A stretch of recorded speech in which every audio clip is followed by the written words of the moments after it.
आपण पाहत आहात निपाणी न्यूज, चौफेर घडामोडी।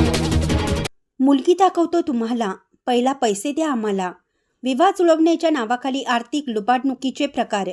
अपेक्षा वाटल्या, आता नकोत नुसतं सुटपोट, एजंटांनी चालवली थेट पैशाची लूट। विवाह जुळून देण्याच्या नावाखाली काही स्वयंघोषित वधूवर सूचकांकडून वधूवर पक्षाची आर्थिक पिळवणूक होत असल्याच्या तक्रारी वाढू लागल्या आहेत। मुलगी दाखवतो, आधी पैसे द्या मला, दिवसभरात 3 मुली दाखवतो, प्रवासाचा खर्च वेगळा, नोंदणी शुल्क भरा, अशा विविध कारणांनी पैसे उकळले जात असल्याचा आरोप अनेक लग्नास मुली पाहणाऱ्या नागरिकांकडून केला जात आहे। काही प्रकरणामध्ये संबंधित मुलगी किंवा मुलाच्या अपेक्षा आणि अटी माहिती असतानाही केवळ मोबदला मिळावा या उद्देशाने जुळणी केली जात असल्याची चर्चा आहे।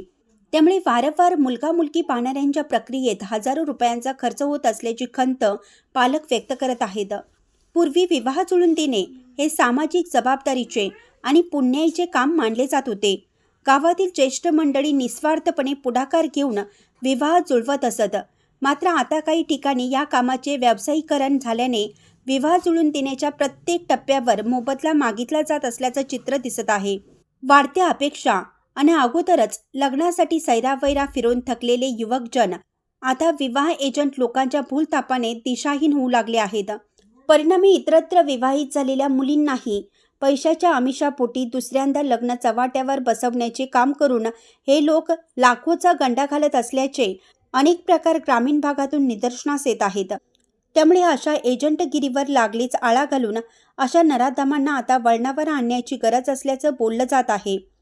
नागरिकांच्या मते विवाह जुळवून देणाऱ्या व्यक्ती किंवा संस्थांसाठी पारदर्शक नियमावली, नोंदणी व्यवस्था आणि फसवणुकीच्या तक्रारींवर तातडीनं कारवाई करण्याची गरज आहे। त्यामुळे विवाहाच्या नावाखाली होणारी आर्थिक फसवणूक रोखण्यास मदत होईल, अशी अपेक्षा व्यक्त होत आहे। बोरगावहून प्रतिनिधी अजित कांबळे।